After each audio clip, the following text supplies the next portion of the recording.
এক ফকির দিল্লি ঘুরতেছে, একজন বলছে, ভাই তোমারে তো খয়রাত করে দেখতেছি আমি সেই ছোটবেলা থেকে, খালি তুমি খয়রাত করো। একটা জিনিস আপনারা মনে রাখবেন, গরিব, আজকে যারা গরিব পরিশ্রমের মধ্য দিয়ে কালকে তারা ধনী হতে পারে, কিন্তু যারা ভিক্ষুক, যারা ভিক্ষা করে, জিন্দেগিতে কোনোদিন তারা বড় হতে পারবে না। ভিক্ষা করা যাদের অভ্যাস, জীবনেও বাড়ি করতে পারবে না, জীবনেও ধনী হইতে পারবে না, কিন্তু গরিব ধনী হইতে পারবে। কারণ হলো আল্লাহর কাছে দুইটা বৈধ জিনিস অত্যন্ত ঘৃণিত। কয়টা? একটা হলো তালাক, আর একটা হলো ভিক্ষাবৃত্তি, মানুষের কাছে চাওয়া। আল্লাহ পছন্দ করেন না। তো ভিক্ষুক ঘুরতেছে, একটা লোক বলল, মিয়া তোমার তো সারা জীবনই খরচ করতে দেখি। খরচ করবো না, করবো কি? যার কাছে যাই সে দেয় 4 আনা 2 আনা 1 টাকা, এর বেশি তো দেয় না, তেই দিয়ে আমি কেমনে বড় লোক হবো? কয় যে তুমি বাদশারে চোখে দেখো না, বাদশারে চোখে দেখো না। কয় বাদশার কাছে কি আমার মতো লোক যাইতে পারে নাকি? কয় না, যাইতে হবে, যাও। বাদশা একবার যাবা, এমন দেওয়া দেবে জীবনে আর তোমার খরচ করা লাগবে না। পাতি শিয়ালের পিছনে ঘুরে তো লাভ নাই, পাতি শিয়ালে খায় মুরগি, তোমার একটা ঠ্যাং দেবে, দাঁতের খেলালের কাজ হবে না। বাঘের পিছনে ঘোরো, বাঘে খায় গরু আর হরিণ, একটা রান দিলে তুমি 1 সপ্তাহ খাইতে পারবা। তো বলছে বাদশার কাছে যাও। তো বাদশারে পাবো কই? কই তো দেখলাম কেবল মসজিদে ঢুকলো। তারপরে ফকির গিয়ে দাঁড়ায় আছে বারান্দায়, দেখে যে উনি বাদশা ভেতরে বসে হাত তুলে আছে ভাবে, আর চোখ দিয়ে পানি পড়ে দাড়ি ভিজে ভিজে পড়তেছে। নামাজ শেষ করে, মোনাজাত শেষ করে বাদশা বেরিয়েছেন। কোন বাদশা? শাহজাহান। বাইরে আসার পর ফকির বলল, আসসালামু আলাইকুম বলে ফকির রওনা করছে। বাদশা বলে, দাঁড়াও, তুমি যে রওনা করলা, তোমার তো ভিক্ষুক মনে হয়, আর লোকেরা যারা ভিক্ষুক না তারাও তো আমার কাছে চায়, আর তুমি তো ভিক্ষুক, চাইলে না কেন কিছু? ভিক্ষুক বলে, জাহাপানা, আমি কিছু চাইতে এসেছিলাম আপনার কাছে, কিন্তু আপনার করুণ অবস্থা দেখে আমার জ্ঞানের চোখ খুলে গিয়েছে। আমি দেখতে পেলাম আমি যার কাছে চাইতে এসেছি, আমি তো কান্দি না, হাতও পাতি নাই। যার কাছে চাইতে আসলাম দিল্লির সম্রাট, আবার কোন সম্রাটের কাছে হাত পেতে ভিক্ষুকের মতো কি জানি চায়, আর চোখ দিয়া পানি পড়ে দাড়ি ভিজে ভিজে পড়ছে। আমার জ্ঞানের চোখ খুলে গেছে, দুনিয়ার বাদশার কাছে আর চাইব না। বাদশা কান্দে যে বাদশার কাছে, তার কাছেই চাইব। প্রিয় ভাই সব, এই জন্যে জিহ্ন সাফ করে ফেলুন। দুনিয়ার কোনো মানুষের জন্য, মানুষের কাছে নয়, কোনো কবরে নয়, কোনো কারো কাছে নয়, আল্লাহ তাআলার কাছেই আমরা নামাজের মধ্যে ঘোষণা করেছি, ইয়্যাকা না'বুদু ওয়া ইয়্যাকা নাস্তাঈন। আল্লাহ তাআলা, তোমার একমাত্র ইবাদত করি, তোমার কাছেই সাহায্য চাই। কাজেই সাহায্য আল্লাহর কাছে। কার কাছে চাইবো বলেন? আল্লাহ আমাদের ঈমান পোক্ত করে দিন। আমরা বলি আমিন, আমরা বলি আমিন। অসুখ বিসুখ হইলে পরে ধৈর্য ধরবেন। অনেক মানুষ আছে জ্বর হইলে কয় যে এত নামাজ পড়ি খালি জ্বর আমারই হয়, এত রোজা রাখি, ভালো ভালো কাম করি, আমার ছেলের অসুখ মোটে সারি না। এই জাতীয় কথা বলবেন না। মুমিনের পায়ে যদি কাঁটাও ফোটে, সওয়াব থেকে খালি নাই। ধৈর্য ধরতে হবে। কাঁটা ফুটছে, বলেন ইন্না লিল্লাহ। আজাবান লিল মুমিন, মুমিনের জন্য বড়ই আশ্চর্য ব্যাপার, বিপদ হইলেও শুকর আদায় করে, আর সুখে থাকলেও শুকর আদায় করে। সুবহানাল্লাহ বিহামদি। বিপদ আসলে সে বলে ইন্না লিল্লাহি, বলেন ইন্না লিল্লাহি ওয়া ইন্না ইলাইহি রাজিউন। আর যখন শান্তি আসে বলে আলহামদুলিল্লাহ। দুই অবস্থায় তার জন্য নিয়ামত আল্লাহর তরফ থেকে সে পায়, আলহামদুলিল্লাহ। প্রিয় ভাই সব, তো আল্লাহর উপর ঈমান আনার জন্য কয়টা শর্ত বলছিলাম? এই যে প্যাচ লেগে গেছে, কয় যে 3টা। আল্লাহর উপর ঈমান আনার জন্য শর্ত কয়টা? 4টা। 4টার বলছি কয়টা? 2টা। আরেকটা হচ্ছে আল্লাহর কুদরত, এ বিশ্বাস করা। আল্লাহর কুদরত মানে শক্তি। আল্লাহর কিছু বিশ্বাস করবেন বলেন জোরে? শক্তি। আকাশ এবং জমিনে শক্তিশালী কে? কিন্তু আমার দেশের জনগণ, কিছু কিছু রাজনীতিবিদরা বলে জনগণই নাকি সকল ক্ষমতার, সকল শক্তির উৎস। কি পাগল! তুমি ক্ষমতার উৎস? নাকের মধ্যে ময়লা, দাঁতে ছাতা, পেটের মধ্যে দুর্গন্ধ ভরা, ক্ষমতার উৎস। আশ্চর্য কথা, এই যে ক্ষমতার উৎস, হাজার হাজার লোক এখানে বসা, দুইটা ভাউয়া ব্যাংক যদি দুই কোণা দিয়ে ঢোকে, ভাউয়া ব্যাংক চেনেন? বিগ সাইজের ব্যাংক, দুইটা যদি দুই দিক দিয়ে ঢোকে লাফাইতে লাফাইতে, সামনে যারা আছে এমনি লাফাবে। অন্তত টঙ্গী তামিরুল মিল্লাত মাদ্রাসা ছাড়াইয়া তারপরে ফিরে তাকায় বলবে, ভাই আমরা দৌড়াই কেন? ব্যাংকের সামনে অসহায়, বল্লা ভীমরুলের সামনে অসহায়, সাপের সামনে বিচ্ছুর সামনে অসহায়, তারা কয় সকল ক্ষমতার উৎস জনগণ। কপাল পোড়া, ক্ষমতার উৎস জনগণ নয়। এটা কোরআনের সাথে কন্ট্রাডিকশন হয় এ কথায়। আল্লাহ বলেছেন আন্নাল কুওয়াতা লিল্লাহি জামিয়া, সকল ক্ষমতার উৎস কে? চিল্লায় বলো ক্ষমতা কি দেখছেন? মাত্র 1.5 মিনিট। কয় মিনিট? মাত্র 1.5 মিনিট। আল্লাহ বলেছেন কোন, সাথে সাথে তামিলনাড়ু, মালয়েশিয়া, ইন্দোনেশিয়া, থাইল্যান্ড, মালদ্বীপ, শ্রীলঙ্কা 2 লক্ষ লোক শেষ, 1 লক্ষের খোঁজ নাই। সমুদ্রের পানি 33 ফিট উঁচু হয়ে এসছে। সুবহানাল্লাহ কই দিচ্ছে করে না?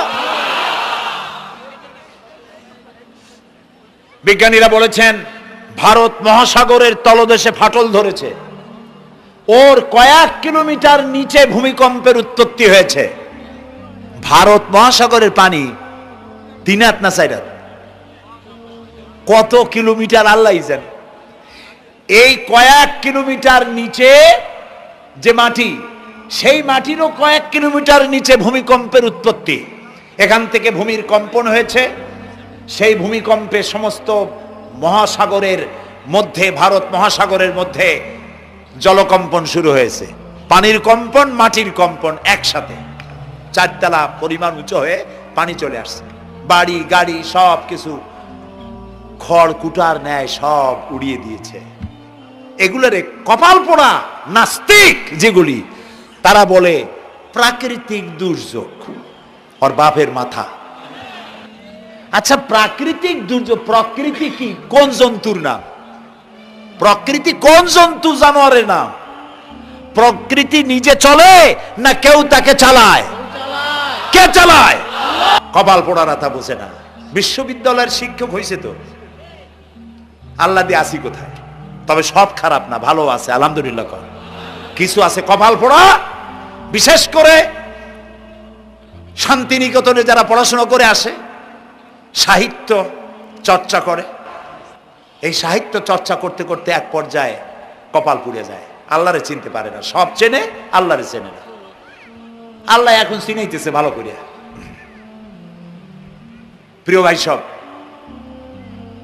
কওমে আদ, কওমে সামুদ, এগুলিকে আল্লাহ তারা ধ্বংস করেছেন। কিয়ামতের আগে এই যে 7টা আকাশ, এই আকাশ সম্পর্কে অবিশ্বাসীরা তারা বলেছে আকাশ বলতে কিছুই নেই, এটা নাকি অনেক দূরে, তাই নীলা নীলে দেখা যায়। কি কপাল পোড়া চিন্তা করেন, নীলা নীলা দেখা যায়। এই আকাশ মহাশূন্য। এই আকাশগুলিকে, আকাশ কয়টা? কয়টা স্তর? 7টা। এগুলি কাতাইয়ে সিজিল্লিল কুতুব। কোরআনে কারিমে আল্লাহ তাআলা বলেছেন কিতাবের পৃষ্ঠার মতো কিয়ামতের আগে একটার পর একটা ঠাস ঠাস করে পড়বে, ভেঙে চুরে চুরমার হয়ে যাবে। ওয়াইদাল বিহারু ফুজ্জিরাত, আল্লাহ তাআলা বলছেন ইদাস সামাউ ফাতারাত ওয়াইদাল কাওয়াকিবু ইনতাসারাত ওয়াইদাল বিহারু ফুজ্জিরাত। আকাশের তারকাসমূহ বিক্ষিপ্ত হয়ে পড়বে। অসংখ্য তারকারাজি, বিশাল বিশাল তারকা বিক্ষিপ্ত হয়ে পড়বে। চন্দ্র সূর্য একটার সাথে আরেকটা ধাক্কা লেগে চাঁদ আর সূর্য আলো হারিয়ে ফেলবে, একাকার হয়ে যাবে। পাহাড়গুলো উঁচু করে আল্লাহ তাআলা জমিনের উপরে আছাড় মারবেন, কালিহিনিল মানফুস, তুলার মতো উড়ে চলে যাবে। সুবহানাল্লাহ বলবা না? কত বড় শক্তি আল্লাহ পাকের। ওয়াইদাল বিহারু ফুজ্জিরাত, সমুদ্র সমূহ বিদীর্ণ হয়ে যাবে। সমুদ্রে যত পানি আছে সমস্ত পানিগুলি নিঃশোষিত হয়ে যাবে মাটির তলায়, এবং সেখানে অগ্নুৎপত্তি হবে। কোরআনে কারিমে আল্লাহ বলে দিয়েছেন গোটা সমুদ্রগুলিতে আগুন জ্বলতে থাকবে। এগুলি কিয়ামতের আলামত। আল্লাহ পাকের অফুরন্ত মেহেরবানি। এই যে কানের কাছ দিয়া গুলিটা চলে গেছে, কানে লাগে নাই, বাড়ির কাছ থেকে কিয়ামত হয়ে গেল, বাংলাদেশে আল্লাহ বাঁচাই দিলেন। সুবহানাল্লাহ বলো, আলহামদুলিল্লাহ বলেন। আমাদের প্রতিবেশী দেশগুলিতে যেভাবে আঘাত লাগছে, ওর 1000 ভাগের 1 ভাগের আঘাত কয়েক সেকেন্ড যদি বাংলাদেশে হতো, আমাদের সব অপরিকল্পিত শহর, রাজুক পারমিশন দিয়েছে 3 তলার, করা হয়েছে 7 তলা। এইভাবে অপরিকল্পিত যত বিল্ডিং আছে এগুলি পচা সিমেন্ট দিয়ে, পচা ইট দিয়ে তৈরি করা হয়েছে। 2-3 সেকেন্ডের ভূমিকম্প যথেষ্ট এই শহর লন্ডভন্ড করে দেওয়ার। অসংখ্য মানুষ মারা যাবে, অসংখ্য বাড়িঘর শেষ হয়ে যাবে। এদেরকে রেস্কিউ করার মতো মডার্ন ইকুইপমেন্টসও গভর্নমেন্টের কাছে নাই। এজন্য আল্লাহর কাছে সেজদা দিয়া গুনার তওবা করতে হবে, আল্লাহ আমাদের মাফ করে দাও, আমার এই গরিব দেশটাকে কিয়ামত পর্যন্ত এই গজব থেকে বাঁচাও। প্রিয় ভাই সব, আল্লাহ তাআলার ক্ষমতার ওয়াজ আমি আজ করতে পারবো না, অনেক লম্বা হয়ে যাবে। কারণ আমাকে 3টা পুঁজির কথা তো কমসে কম বলতেই হবে, অল্প করে হলেও। শুনবেন তো? আল্লাহ তৌফিক দিক, বলেন আমিন। তো আল্লাহ তাআলার ক্ষমতায় বিশ্বাস করা, তার প্রচন্ড ক্ষমতা, যা খুশি তাই বলেন করতে পারেন। মরাকে জিন্দাকে মারতে পারেন, মরুভূমিতে ফুল ফুটাতে পারেন। সুবহানাল্লাহ, যা খুশি তাই করতে পারেন। এই শক্তি সহকারে আল্লাহকে বিশ্বাস করতে হবে। 4র্থ নম্বরে আল্লাহর হুকুম এবং হাকাম, আদেশ নিষেধ। আমি আল্লাহরে বিশ্বাস করি, এই কথার কোনো দাম নাই যদি তার আদেশ না মানি। এই কথার কোনো দাম নাই যদি তার নিষেধকে আমি আমার জীবনে প্রত্যাহার না করে চলতে পারি। মুসলমান বলে দাবি করার কোনো মূল্য নেই। একদিকে নামাজ পড়ি, আর একদিকে ওজনে কম দেয়, খাদ্যে ভেজাল দেয়, বেপরদা করি, মিথ্যা কথা বলা হয়, ওজনে কম দেয়, খাদ্যে ভেজাল দেয়, জমিনের আইল ঠালে, আমানতের খেয়ানত করে। আল্লাহর হুকুম মানা হলো না, রসুলের আদেশ মানা হলো না। আল্লাহর উপর ঈমান আনার জন্য 4র্থ শর্ত হচ্ছে আল্লাহ যা বলেছেন মাথা নত করে মেনে নিতে হবে। বলতে হবে সামি'না ওয়া আতা'না। বলেন সামি'না ওয়া আতা'না, শুনলাম আর মেনে নিলাম। বলেন তো জোরে, শুনলাম আর মেনে নিলাম। সুবহানাল্লাহ বলেন। মুমিনেরা এই প্রশ্নই করবে না মদ হারাম কেন, মুমিনেরা এই প্রশ্নই করবে না জুয়া হারাম কেন। একটাই জবাব, মদ হারাম কেন? আল্লাহ হারাম করেছেন তাই হারাম। জিনা হারাম কেন? আমার আল্লাহ হারাম করেছেন তাই হারাম। জুয়া হারাম কেন?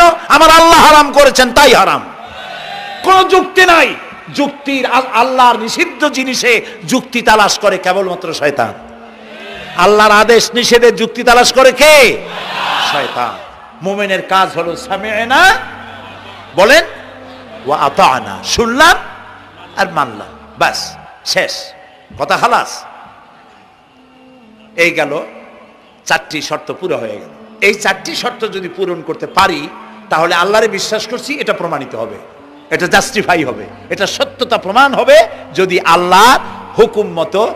1 নম্বরে হলো, আমি আবার কথাটা প্যাকেট করে দিই যাতে করে আপনারা বাড়ি নিয়ে যাইতে পারেন। আল্লাহর উপরে ঈমান এনেছি, এই কথাটাকে কমপ্লিট করার জন্য শর্ত কয়টা? 4টা। 1 নম্বরে আল্লাহর অস্তিত্বে বিশ্বাস, বলেন আল্লাহর অস্তিত্বে বিশ্বাস। 2 নম্বরে আল্লাহর গুণাবলীতে বিশ্বাস। 3 নম্বরে আল্লাহর ক্ষমতায় বিশ্বাস। 4 নম্বরে আল্লাহর আদেশ এবং নিষেধে বিশ্বাস, মান্য করে চলা। আল্লাহ যেন এই তৌফিক আমাদের দেয়, বলেন আমিন। আল্লাহ রাব্বুল আলামিন দুনিয়ায় শান্তি, আখিরাতে জাহান্নাম থেকে মুক্তি দেওয়ার জন্য আল্লাহ পাক আমাদেরকে একটা ব্যবসার কথা বলেছেন। ওই ব্যবসায় পুঁজি কয়টা? বলেন। 3টা পুঁজি। বলছি কয়টা? দেখেন যে কেমনি প্যাঁচ লাগে। বলছি মাত্র একটা, সে একটা ডাল বাইর করছি 4টা। এবার আসেন মূল পয়েন্টে। এবার দ্বিতীয় পয়েন্ট, রসুলের প্রতি ঈমান। আমরা তো রসুলের প্রতি ঈমান আনছি কিনা বলেন? রসুলের প্রতি ঈমান এনেছি। আমাদের এই ঈমান যথেষ্ট নয়, কারণ আমাদের ঈমান হলো রবিউল আউয়াল মাসে ঈমান তাজা হয়, ঠিক না? ঠিক না? রবিউল আউয়াল মাস যখন আসি, ব্যানারটা নাই, শামিয়ানাটা নাই, রাস্তাগুলিতে ফ্ল্যাগ লাগাই আর আলোক সজ্জা করি। মন্ত্রীরা আসেন, নেতারা আসেন, সিরাতুন নবী মাহফিলে দাঁড়ায় বলেন নবীর আদর্শ অনুসরণ করা ছাড়া উপায় নাই। অথচ ওনার পা থেকে শুরু করে মাথা পর্যন্ত নবীর আদর্শ নাই।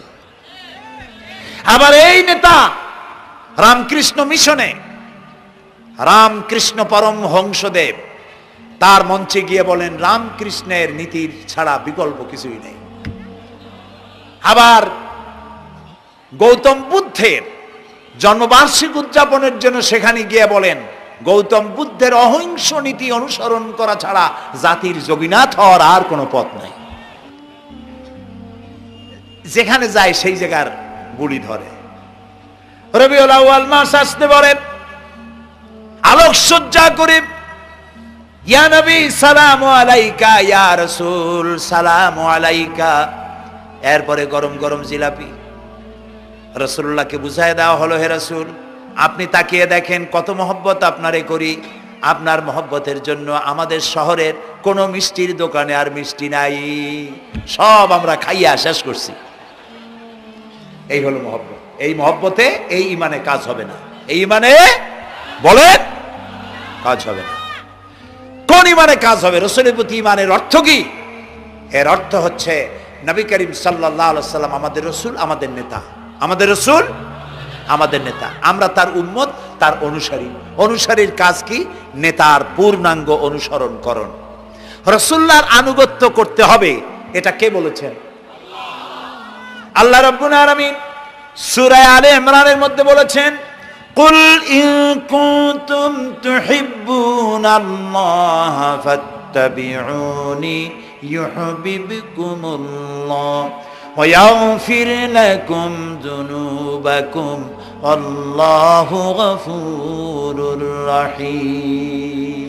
হে নবী আপনি বলুন, তোমরা যদি আল্লাহকে ভালোবাসো তাহলে তোমার কাজ হচ্ছে, তোমরা যদি আল্লাহকে ভালোবাসো তাহলে তোমরা আমার আনুগত্য করো, আমার অনুসরণ করো। কার? রাসূলের। বলেন কার? রাসূলের অনুসরণ যদি তোমরা করো, খেয়াল করে শুনতেছেন তো? আল্লাহ তাআলা বলছেন নবী আপনি বলেন তোমরা যদি আল্লাহকে ভালোবাসো, তোমাদের এই দাবি যদি সত্য হয় তাহলে আমার অনুসরণ করো, আমার আনুগত্য করো। আমার অনুসরণ, আমার আনুগত্য করলে পরে তোমাদেরকে আল্লাহ রাব্বুল আলামিন ভালোবাসবেন এবং তোমাদের তামাম জিন্দেগির সমস্ত গুনাহ খাতা আল্লাহ তাআলা মাফ করে দিবে। আমরা কি গুনাহ মাফ করাইতে চাই? বলেন চাই? আসুন রাসূলের আনুগত্য করুন। রাসূলের আনুগত্য কিরকম? রাসূল যেভাবে মুছ কাটছে আমরা সেইভাবে মুছ কাটবো। তিনি দাড়ি যেভাবে রাখছেন আমরা সেইভাবে রাখবো। তিনি চুল কাটছেন যেভাবে সেইভাবে করব। তিনি পায়ের নখ, হাতের নখ যেভাবে কাটছেন সেইভাবে করব। তিনি যেভাবে বিবাহ করেছেন সেই সুন্নত অনুযায়ী বিবাহ, তিনি যেভাবে দেশ চালাইছেন সেইভাবে দেশ চালাবো। রাসূলের অনুসরণের অর্থ শুধু এই নয় যে তিনি যেভাবে সুরমা লাগাইছেন আমি ওইরকম সুরমা দেব, তিনি যেভাবে কদু খাইছে আমিও কদু খাবো, এটা নয়। এটা নয়, শুধু রাসূলের আনুগত্য হবে মুরগির ফার্ম থেকে শুরু করে জাতিসংঘ পর্যন্ত, জীবনের সব ক্ষেত্রে। আর বিশ্বাস করতে হবে তিনি শেষ নবী, তারপরে আর কোন নবী আসবে না।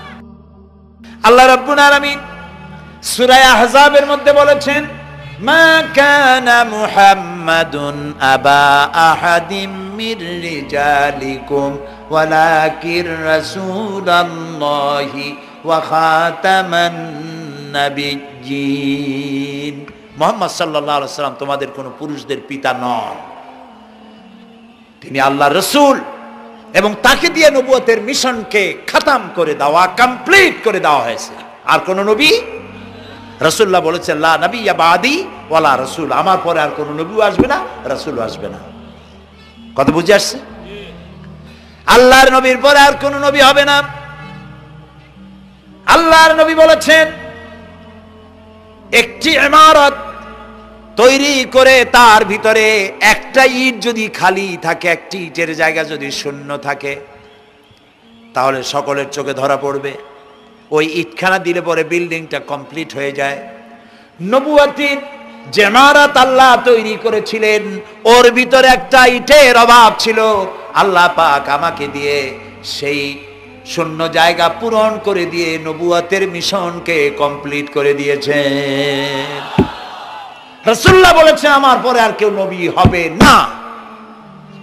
পৃথিবীর সব মুসলমানদের আকীদা মুহাম্মদ সাল্লাল্লাহু আলাইহি ওয়াসাল্লামের পরে যদি কেউ নবুয়তের দাবি করে সে কাফির, হাজার বার কাফির। তারা যারা তাকে যারা নবী মানবে তারাও। রাসূলুল্লাহ বলেছেন আমার পরে 30 জন মিথ্যেবাদী নবুয়তের দাবি করবে। তার মধ্যে একজন তো দাবি করছে রাসূলের জীবদ্দশায়, একটা ছিল মেয়ে লোক আর একটা ছিল পুরুষ। পুরুষটার নাম ছিল মুসাইলামা কাযযাব, নামই ছিল কাযযাব। কাযযাব মানে মিথ্যাবাদী। দেখছেন অবস্থা, নামই মিথ্যাবাদী। উম্মতেরা কইল যে আপনি তো একজন নবী, আমরা সৌভাগ্য আর দুর্ভাগ্য হোক আপনারা নবী বলে মানলাম। মুহাম্মদ সাল্লাল্লাহু আলাইহি ওয়াসাল্লামের কাছে প্রায় জিবরাইল আসে আর ওহী আনে, আর আপনি আমাদের কোনো ওহী দিতে পারলেন না পর্যন্ত। কয় যে কেবল না নবী হইলাম, অপেক্ষা করো, ওহী আসবে না। বেশ কিছুদিন যাওয়ার পর খুব চিন্তা ভাবনা করে কয় যে ওহী একটা আসছে। উম্মতেরা সব দৌড়ে আসছে, কি ওহী? কয় যে এইমাত্র শেষ রাত্রে জিবরাইল আসছিল, আইসে আমারে কয়ে গেল একটা সূরা নাজিল করলো। সূরাটা কি? ইন্না আতাইনাকাল আকাক ফাসাল্লি লিরাব্বিকা ওয়াজআক ইন্না শানিয়াকা হুয়াল আবলাক। উম্মতেরা কয় সর্বনাশ, এই সূরা পড়তে গেলে তো আমরা কাইসা মরে যাব। এর অর্থ তো খুব বিকায়দা। কি সূরা নাজিল হলো আপনার উপরে? ইন্না আতাইনাকাল আকাক মানে আমি তোমাকে হুতুম পেশা দান করেছি, সুতরাং তুমি তোমার প্রভুর উদ্দেশ্যে নামাজ পড়ো আর চিৎকার মারো, কারণ তোমার শত্রুরা সাদা এবং কালো বর্ণের। আমরা তো আগামাথা কিছু বুঝলাম না, কি ওই? আচ্ছা ঠিক আছে, পয়গম্বর মুহাম্মদ সাল্লাল্লাহু আলাইহি সাল্লামকে তার উম্মতেরা নিয়ে যায় তাদের বাগানে, মাঝে মধ্যে নিয়ে যায়। নিলে পরে যে কুয়ায় পানি থাকে না, শূন্য কুয়া পানিতে ভরে যায়। যে গাছতলা দিয়ে তিনি হেঁটে যান, যে খেজুর গাছে খেজুর নাই সেই গাছতলা দিয়ে রাসূল হেঁটে গেলেন, গাছে ফল ধরে যায়। আপনি তো এরকম কিছু দেখাইতে পারেন না। তোমরা তো আমার নেও না, চলো না যাই। নিয়ে গেছে, যাই দেখে যে কুয়ার পাড় দিয়ে যায়, যে কুয়ায় পানি থাকে তা থাকে না, শুকায় যায়। যে গাছ তলায় দিয়ে যায় ওই গাছে খোরমা থাকলে সাথে সাথে খড়গুলো ঝরে যায়। উম্মতের কয় কি একটা কপাল পড়ো নবী পাইলাম বাকি। আল্লাহ তারে শেষ করছে দুনিয়া থেকে, জাহান্নামে চলে গেছে। সেই মহিলাটাও গেছে, সেও গেছে। রাসূলুল্লাহ বলেছেন এইরকম 30 জন মিথ্যাবাদী নবুয়তের দাবি করবে কিয়ামতের আগ পর্যন্ত। গোলাম আহমদ কাদিয়ানী, এ হলো ইতিহাসে আমরা যদ্য পাই তার পর্যন্ত 28 জন হয়েছে। মুহাম্মদ সাল্লাল্লাহু আলাইহি সাল্লামের ইন্তেকালের পর ওকে নিয়ে হয়েছে 28 জন। কয়জন হইল? বাকি আছে কয়জন? তাই বলে কিয়ামত যে এই 2 জন হইলি আগামী বছর বা 5-6 বছরের মধ্যে কিয়ামত হবে ওইটা চিন্তা করেন না। এই পৃথিবীতে একটা লোক আল্লাহ শব্দ উচ্চারণ করার যদি থাকে কিয়ামত সে পর্যন্ত হবে না। সুতরাং বহুত দেরি আছে কিয়ামতে। তবে ওর মতো আরো শয়তান 2 জন আসবে। গোলাম আহমদ কাদিয়ানী বলল আমি পয়গম্বর, আমি নবী, আমার উপরে ওহী আসে। তো তার সঙ্গে ওই যুগের বড় আলেম মাওলানা আতাউল্লাহ শাহ বুখারী রহমতুল্লাহ আলাইহি তিনি বললেন, আচ্ছা তুমি যে নবুয়তের দাবি করো এই শক্তি তুমি পাও কই? কয় যে আমার শক্তি তো কোরআন, কোরআনের মধ্যেই আছে আমার কথা। কোথায়? কয় সূরা সফের মধ্যে আছে। ইয়াতি মিন বাদি ইসমুহু আহমদ। ঈসা আলাইহিস সালাম আমার ব্যাপারে ফোরকাস্ট করেছেন, ভবিষ্যৎবাণী দিয়েছেন যে আমার পরে একজন আসবে তার নাম হবে আহমদ, আমি তো সেই আহমদ। মাওলানা বুখারী বলছেন বেকুব, ঈসা আলাইহিস সালাম যার কথা বলেছেন তার নাম, ঈসা আলাইহিস সালাম যার কথা বলেছেন তার নাম হলো ফকাত আহমদ, আর তোমার নাম হলো গোলাম আহমদ। তাহলে এতে করে বোঝা যায় ঈসা আলাইহিস সালাম যার কথা বলেছেন তুমি সেই আহমদের গোলাম, তো তুমি নবুয়তের দাবি করো কেন? গোলাম আহমদ কয় যে হুজুর আমার নামের আগে গোলাম বৈশা একটু সমস্যা হয়েছে, ঠিক, তো গোলামটারে যদি বাদ দেই তাহলে তার আপনি আপত্তি করতে পারেন না আমি আহমদ থাকি আর আপনি আমার উম্মত হয়ে যান। আমি আমার কথা ঈসা আলাইহিস সালাম বলেছেন। মাওলানা বুখারী বলছেন দেখো তোমার ফতোয়া অনুযায়ী তুমি বলছো নামের প্রথম অংশ বাদ দিয়া শেষের অংশ নিয়ে তোমার উপর ঈমান আনতে, তাহলে আমার নাম আতা আল্লাহ, তোমার ফতোয়া অনুযায়ী আমার নামের প্রথম অংশ বাদ দিলাম, আতা গেছে, থাকছে আল্লাহ। আর আল্লাহ হয়ে বলছি তোর মতো গাধারে আমি নবুয়ত দেই নেই। এরপর এই শয়তানের মৌত হলো কোথায় বলেন? কোথায়? পায়খানার ভিতরে। এই কাদিয়ানীরা, গোলাম মোহাম্মদ কাদিয়ানী কাফের, ওরে যারা নবী বলে মানে তারাও কাফের। প্রিয় ভাই সব, পৃথিবীর 48টি মুসলিম দেশ কাদিয়ানীদেরকে নন মুসলিম মাইনরিটি হিসেবে ঘোষণা দিয়েছে রাষ্ট্রীয়ভাবে। সৌদি গভর্নমেন্ট আইন পাশ করেছে, কিয়ামত পর্যন্ত কাদিয়ানীরা মক্কা মদিনায় প্রবেশ করতে পারবে না। কাজী তাদের ব্যাপারে উচ্চবাচ্য কথা বলতে গিয়ে ব্যারিস্টার হন, আইনজীবী হন, যেই হন, খতমে নবুয়তের আন্দোলন যারা করে তাদের ব্যাপারে কথা বলতে গিয়ে মুখ সামনে কথা বলবেন। এদেশের মানুষ শহীদ হয়ে যাবে, কাদিয়ানীদেরকে বরদাস্ত করবে না। আমাদের দেশে হিন্দু, থামুন, আমাদের দেশে হিন্দু, খ্রিস্টান, বৌদ্ধ আমাদের দেশের নাগরিক অধিকার ভোগ করে না? আমাদের সমান নাগরিক অধিকার তারা ভোগ করে। কাদিয়ানীরাও হিন্দু খ্রিস্টানদের মতো নন মুসলিম মাইনরিটি হিসেবে এদেশে বসবাস করে নাগরিক সুবিধা ভোগ করবেন, কোনো অসুবিধা নাই। কিন্তু আপনি মুসলমান বলে দাবি করবেন না, শেষ নবী মানবেন না, আমরা এই ব্যাপারে কিয়ামত পর্যন্ত আপোষ করব না। কেবলমাত্র মূর্খ, দালাল, হারামখোর তারাই কাদিয়ানীদের পক্ষ অবলম্বন করতে পারে, ইমানদারেরা পারে না।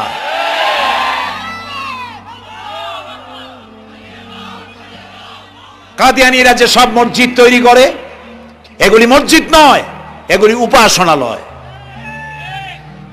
হিন্দুদের মন্দিরকে যেভাবে আমরা সম্মান করি, ওদের উপাসনালয়কে সম্মান করি।